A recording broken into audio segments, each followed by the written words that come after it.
So the long and short of it is that I'm ruined. I'm sorry, What do I care that you're sorry? Your mother will survive this. but I'm not sure I will. I hope we'll see you at the opening night. I want to see the new opera house. So my niece will be in the enemy camp.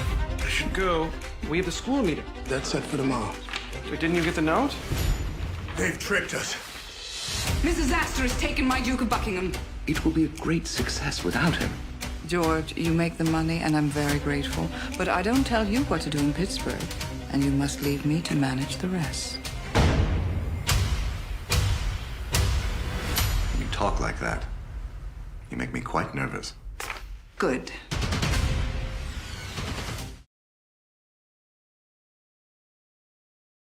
Hi, this is Clarence Moye with Awards Daily here with Michael Engler, the director of 5 of the second season episodes of The Gilded Age, and most recently, the director of the finale. So, Michael, brilliant to talk to you. Thank you. I'm happy to be here. So, I want to get started with, obviously, you've been working across both seasons. And within this second season, there's a lot of more social change, more economic change. There's characters pushing up against their boundaries and in many ways expanding them. What do you see as the biggest changes across this second season? I think in the second season, the scale got bigger because more of the challenges for the characters have to do with going out into the bigger world more. George with the labor unions and industry and all of that. Bertha dealing with not just a kind of one-on-one with Mrs. Astor, but with really like the whole system of the Academy of Music versus the Metropolitan Opera. Those two representing kind of the entire cultural and social activities, lives of the city. And, Marion going out to work and Peggy going, to Alabama and all of that. So I think really in most cases, the people's focus is getting turned beyond just solving kind of personal problems or personal situational kind of problems. They have to do with having a bigger effect on the outside world or fighting off the outside world's effect on them. And so the scale naturally got bigger. And so that posed a lot of new challenges for us as a production. Looking at this season finale, did you, and hearkening back to the season finale of season 1, where you've got the Russell Ball, which was this brilliantly staged episode, and then you come to this episode and you've like, okay, do I have to top that? Did you have the anxiety of how am I going to figure out how to beat that Russell Ball sequence, which I thought was, just so wonderful, so brilliant? Well, thank you very much. But, I don't think so much in terms of we have to beat it, but I do think it was, again, it's like, as big as that ball was, it's a couple of hundred people in a ballroom at a house, still one of the great houses, a great mansion, but still that. And so naturally we knew we had to find ways to occasionally show how much bigger the scale was and to show that it was all taking place in a room, in a theater the size of, and what we used was the Philadelphia Academy of Music, which was based on La Scala in Milan. And so we had to figure out ways where we could, again, have the intimacy of the scenes between people, because that's always how it operates anyway. And even if it's people looking from one box to the other and all the negotiations and political rivalries and things that are happening there. That's really what you have to focus on, but then you have to know that it's set in this much bigger context. So we did know that it had to be bigger, but really because it was like, okay, now we have to say we're opening one of the most, at the time, grand opera houses in the world. So I want to come back to the Opera House, but before I do, I want to talk about a couple of scenes that are taking place during the episode, one of which is first couple of sequences, Christine Baranski's Agnes Van Ryn has found out that Oscar has lost her fortune. She's now penniless, and she's got all these, wonderful, self-pitying lines of dialogue written by Julian Fellows, where she's almost like the Gilded Age's drama queen at that point. I mean, there were some times where she's like way too far. Did you work with her on try to how to make sure that she still has a sense of, you need to maintain a sense of sympathy for the character, because she's a little over, she's this close to going over the top with it. Right. Well, with her, we always look at, like the sort of sarcasm, the sharpness, those kinds of acerbic remarks always can have a tendency to be unpleasant. But we always try with her to find the thing it is that's uncomfortable for her, that she's trying to deal with by seeming above it. And then it's somehow in the process of that, the vulnerability, it doesn't always come through, but it's what's driving it in a way that makes her not just an unpleasant person. You know what I mean? Right. Yeah. And I think it's similar to, in some ways it's similar to Violet in Downton Abbey, just a person like that who's very protected and has, a lot of opinions about everybody and everything. And yet you always have to believe that on some level, her objectives are as human and vulnerable as everybody else's. And I mean, she does a fantastic job of making, that character still sympathetic, but I just love the way that she's so bold in her statements, so dramatic with everything. Oh, I'm going to have to give away my gowns. I'm going to have to wear a frock to put over my head myself because I don't have anybody to help me dress. It's like... and with that, part of it, was, her in talking about that scene, part of it was her continuing to just try to punish Oscar for what he's done. That it's not just saying, oh, me, it's saying, look what you've done to me. Look how you've hurt your mother. Look how low you've reduced me. That in some ways, she's still trying to do something with it, actively. Right. Another one of my favorite arcs throughout the season is sort of the redemption of Arthur Scott, going from the horrible revelations that happened in the end of season 1 regarding Peggy's baby, right, and then rebuilding that relationship throughout the entire season 2 to where you culminate in this beautiful sequence that happens in the foyer of their home, the hallway, the entrance hallway of their home, where he's about to go upstairs, she's coming through, there's a mirror on the side, so you kind of get a reflection of that action. Wonderfully established set sequence. Where do you see this relationship going? Well, I think what happens is now Arthur has had to take both of these women at full equal value.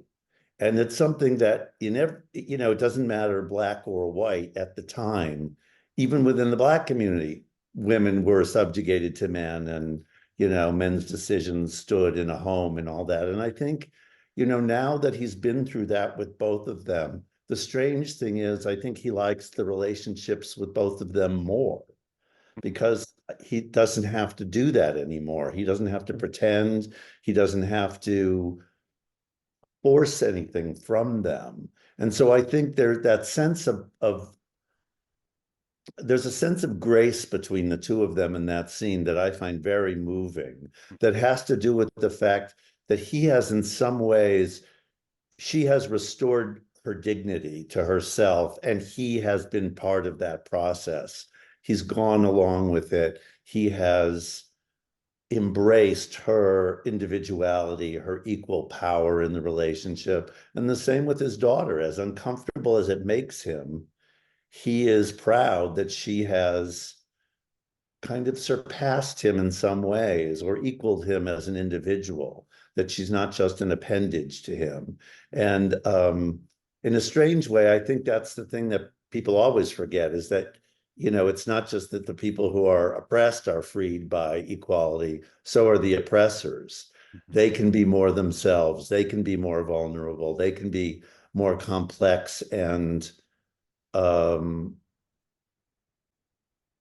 and yielding and subtle in their needs as well, and how they express them. Yeah. And of course Peggy breaks away from Fortune, T. Thomas Fortune, and I think probably she's always looking to be more independent. And then also, there's the relationship that, he obviously wants with her, as they're embarking upon, and she's uncomfortable with that due to his wife and child, which, Right. shows great restraint for her. Yeah, no, that's the thing, is I feel like in some ways, and he never hits it on the head, but we talked about it a lot. Peggy already made one big mistake that way with, who the earlier guy, his name is Silas, and the father of the baby. And I think she's a very passionate person, and she doesn't necessarily fall in line with all the cultural expectations for herself. But I think she learned enough from that journey to realize she's not going to put herself in that position again, with a situation where she really can't win, or the only way she would win would be by destroying another family, and she's not going to do that either. Right. So I want to jump forward back to the opera night. So you're building up these two operas. I mean, all year long, all season long, we've been talking about the premiere nights of the operas, or Right. seasons, are going to happen on the same night for both new houses, the Metropolitan as Right. well as the Academy. Which is actually what happened. I heard that. Yeah, which when we found that out in our research, we just thought, oh my God, you couldn't write it better. No, it was quite perfect. Yeah. Visually, you're setting up two very distinct universes in terms of the Academy and in terms of the Met. The Met's obviously brand new, shiny, well lit, bright, very lively, and then you get to the Academy and it feels like the curtains are ripping, they're rotting down. It's very dark, it's cramped. Visually, I assume you're shooting in a way that it's more claustrophobic there. That's all true. Yes. We have elements of our show. We kind of have always divided into kind of old New York and new New York, or the old money and the new money and whatever. And we have different approaches we take to both of them. And one of them is that we use anamorphic lenses, which have a very antique feel to them, for the old New York world. And we use very modern, clean, crisp, wide, they go much wider lenses, and cranes and steady cams, and much more technological filmmaking tools to heighten the sort of the more smooth, elegant sophistication of the new world. And so we really heightened that when we got to this, and we just said, okay, the Academy is all gaslight. The opera would have some gaslight, but they would have started to have some electrical. They would have probably combined both. So we could make the color, richer, cleaner, brighter. There were sconces everywhere. We could do a lot more like that with it. And then even in the moving up to it, in the hallways outside and all of that, we use steady cams and more cranes and things in the Metropolitan. But in the music hall, the Academy, we just said, nope, we can use dollies and dolly track, and that's it. No, otherwise there's either no movement, or it's or it's on those old, kind of more old-fashioned, bread and butter approaches to filmmaking. It can still be quite elegant, it can still be a lot of things, but I think psychologically the difference in limitations does speak to the richness of the world, and the kind of, it makes it just feel more glamorous, even though we want those old world ones to have a kind of glamour, but more of like a portraiture John Singer Sargent kind of glamour, as opposed to almost a Hollywood glamour. Right. And it's so funny you talk about the movement and the tracking and the dollies, and it reminds me of, the Academy is almost framed just like the Van Ryn house, and then the Met is filmed very similar to parallels with the Russell house and in Newport, because I That's remembered right. watching some of the early scenes in Newport. That camera's flowing around that room. It's going down, it follows them down the hall, it goes into the rooms with them in a way that you're just, it is new. I mean, I don't know if people realize that, but it feels Yeah. new. I mean, that's the thing, like there's so many different ways of approaching these. And my feeling is I like that people who really care about filmmaking might notice those differences, but that if you don't, you feel it without knowing why you feel it necessarily. You know what I mean? Why the lighting feels different, why it feels more, lush and the movement feels more, dance-like and glamorous and all of that. And we spend more time doing those kinds of things in those spaces. And some of it is just what we kind of learned as we were creating the show, that the scale of those two kinds of places is so different. And when you go into them, one of the big upgrades in the Gilded Age in those mansions was they were buying huge lots with space around them and big vertical spaces. And one of the most expensive things in the city is natural light, because Right. you have to have room for sunlight to come in. You have to have big windows, which are expensive to build, a structure that'll hold all that. So in the new house, it has all that, which is why in all those scenes, even the bedrooms, the windows are just huge and glamorous and tall and go up to very tall ceilings. And in the Van Ryn house, you're caught in a little townhouse in the middle of the block, and it's very dark in the middle, and at the ends, it's bright when it's that time of day, and that's it. And so we found that similarly to the light and lighting, how different the two worlds are, that also when you're in a small room, the kind of limitations of what the camera can do, we decided let's make a virtue of that. Let's make that part of the vocabulary that says we're in that old world. We're in a kind of more cramped, darker situation, that is more stuck in its place and not fluid and changing and all of that. And so it became a kind of natural way to express visually the differences between the two worlds. I want to talk about Bertha and Carrie in this, Carrie Coon, of course, in this sequence. But before we do, I have to say you must have had a great deal of fun setting up in the edit the sequence where the Duke is preparing to go to an opera. We don't know which opera he's attending. You're giving little hints. You're showing him get ready, putting on his medallion or his whatever he's wearing. And then obviously he shows up at the Met, and Bertha wins again. But that must have been fun to set up in the edit. Well, it really was. And also, first of all, for people who really knew the history, we felt like, well, a lot of people are going to know the Metropolitan wins. It did. The Metropolitan exists today. The Academy of Music was torn down, Right. But anyway, the even though it was a different building, but nonetheless. And so we wanted to just sort of like create at least the feeling of the key people there, a feeling of tension building for them.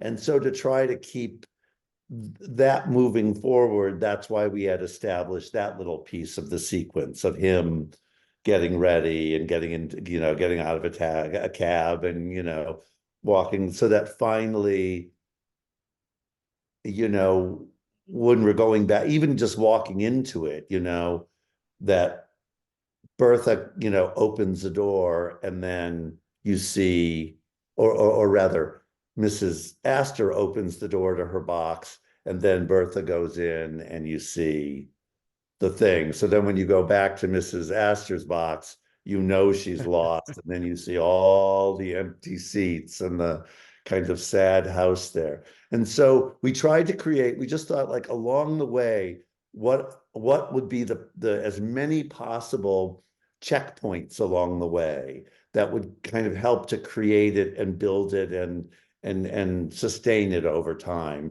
One is that people showed up and believed her. And so now it's like, oh shit. Okay, she won that battle. She won the PR battle, but is he going to show up? And then so that when he finally shows up, that's the final feather in her cap. And so, yeah, it was really fun to set up and to try to figure out the ways we could amplify that. And I think, I mean, honestly, we kept trying to find more and more things we could shoot that would do that. And then eventually we ended up paring it down because we thought better to start with too many than not have enough and feel like, oh, it just went by too quickly. Talking about Mrs. Astor walking into the academy and seeing, you know, it's sparsely attended. I love that Mrs. Fish comes in and kind of twists that knife. You know, look, some are leaving. Mrs. Fish, you know, she started as like a funny little background historical, you know, footnote in our show and has turned into one of our favorite characters because she is just so herself. And she has the ability to be, because she's in old society, she has the money, so she can get away with most things, you know. But she likes being kind of the fly in the ointment to Mrs. Astor, but she also knows like she's not going to give up her position. So she says, I'll take a box in both and I'll see what happens. Good luck, dear. You know what I mean? She's not going to get ahead of it, but she certainly wants to be in the game and see who wins and keep her marker on the board all the time, you know.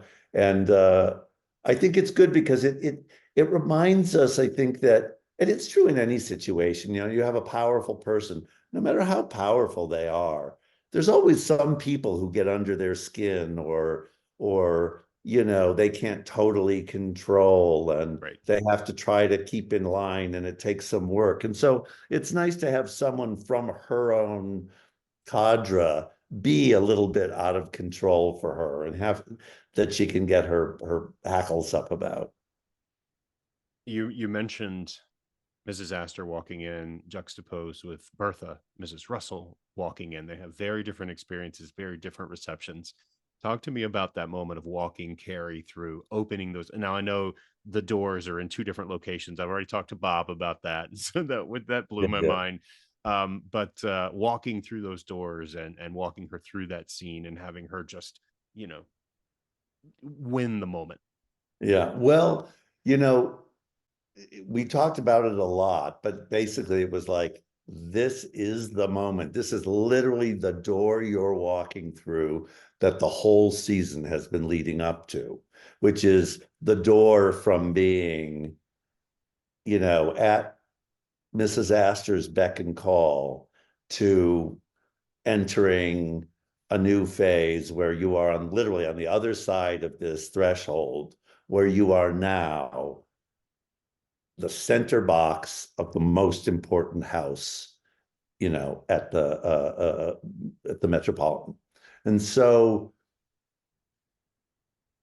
for us, in terms of talking about it, there's that little moment where George says, go ahead, take this moment. And we just wanted her to really like take the time to sort of remember what it would meant to her and how scary it was. If it doesn't work out, she's risked everything. And then getting there and slowly taking it in. And then having the whole audience take it in and notice her there and see her and have her really be acknowledged in that way. And then to get to the next level, when the Duke shows up, where it's not just that she put this house together and filled it and all of that, but that she got, you know, the biggest VIP of the period to show up, and he kisses her hand as her you know, guest next to her at the center box.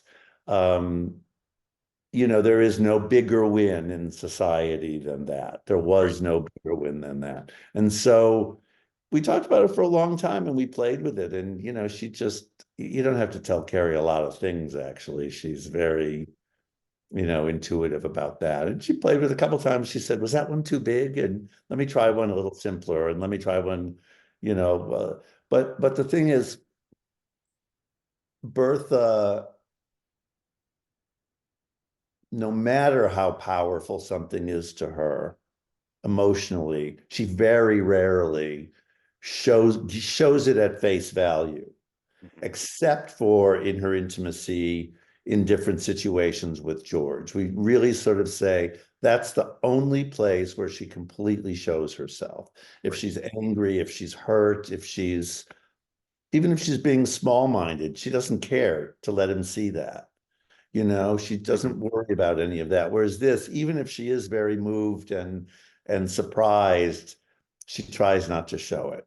She tries to play it off as though, of course, everybody came. Why wouldn't they?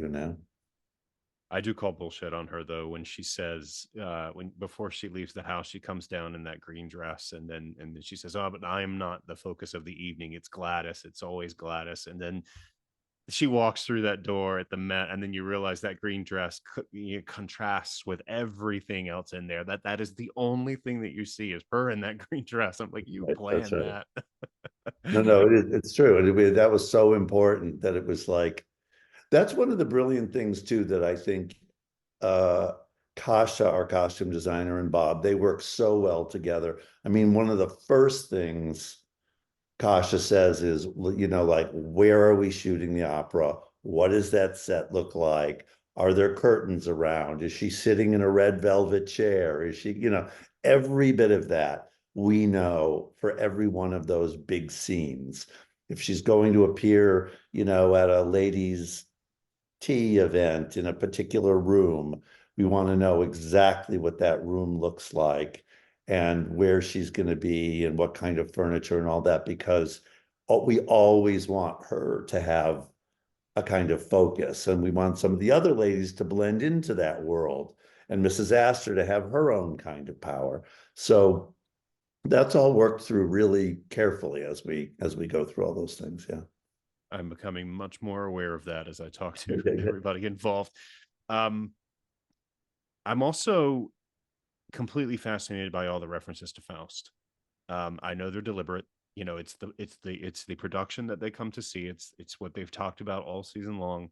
But it's also and it was what they premiered with. Again, it was like another gift from the gods. It's perfect. It writes itself because that is what is happening to Bertha. Now we don't know how it ends out, but it's very specific that this is the bargain that she may have sold her soul to try to win the Duke, and it's very likely through Gladys's hand. And that the Duke may have sold his soul to get what he needs too. Right. That when he says that, you get the sense that when he says that to Gladys, that he's a little bit reflecting on the decision that we're pretty sure he's made by the end of that, the deal that he and Bertha have made behind closed doors. Or that's the implication anyway. And I hope we have a chance to go further and find out whether that's indeed true. But yeah, exactly. And I think it's true for all of them, and George, that's the thing, like when she and George says, by the way, he looks over, how did you, whatever? And she says, that's my thing, that's my area, you whatever. And he kind of looks, and I think he too is feeling like that's his Faustian bargain, which is he does what he does and lets her do what she does, and that's part of their power. And it also is just, he has to live with it sometimes. So yeah, I think that definitely thematically was something that we were excited about all the way through. And then the more we talked about it, the more it became part of even the writing in it. Yeah. I can't wait to see. Of course, by the time this airs, I hope that we have an understanding that we're going to be back for a third season, knock on wood, but I hope that we find out very quickly, kind of where that bargaining takes her. The last question I have for you is, there is a kiss that is shared at the very end of the episode between Marion and Larry Russell. Did you know that was like a fan service thing? That was something that people have been wanting since essentially day one. Yeah, we did know that, although we wanted it too, but like with all of these things, you can't give it away too soon. You know, you have to make not just the audience, you have to make the characters work for it and earn it in a way, discover it. And I like one of the things I love about it is that they're both a little on the rebound, but they're not at a low point, really. And it comes out of what we've come to understand as their friendship, their ability to kind of just talk to each other and be friends with each other in a non-courtly, kind of way that's filled with a lot of protocol that would be for the time if you were literally courting somebody. And so I love that it happens out of a very kind of friendly, frank walk and talk home, and that they both just look at each other and you get the sense they both just realize, oh, maybe this is what it should be. And then the kiss comes out of that. And that's what I love about it so much, that it doesn't have a kind of like, oh, we've been dying to kiss forever and we've just been holding back. It's almost like they didn't really know that that's what they both wanted, or they thought that maybe they wanted it, but weren't sure the other one wanted it. And so I love that it's kind of a discovery that's mutual in the moment, And they're not adversarial like Lady Mary and I'm blanking on his name from Downton Abbey, but Matthew Crawley, yes. They're not adversarial as they were initially, but That's right. That's right. And I think that's interesting too, that it comes out of it just comes out of a friendship, a genuine sort of way of seeing the world together that wasn't in any way expected of a romantic relationship in those days. It wasn't assumed that you were also would be friends and have a lot of interests and see the world the same way and all of that. So I think that's one of the nice things, is that we hope in the possibility of moving forward, we get to see a different kind of relationship. One that in a way I think is more like George and Bertha's, which is based on genuine respect and comradeship and, all of that, not just, how they will serve each other in society, although they're very much committed to that for each other, but that's not the reason it happened. Well, cars won't be invented for several decades, so I got to keep Larry out of the cars. We don't all of a sudden get rid of him. All right. Well, I think he'll be around a long time. Yeah, I hope so. Those are Hope so I think those are all the questions I have for you. Thank you so much for the time. Thank you for the season. I can't wait to get back to a third season and revisit the Russells. I would love that. I hope everybody else does too. All right. Thanks so much. It's good talking to you. Thank you. Take care.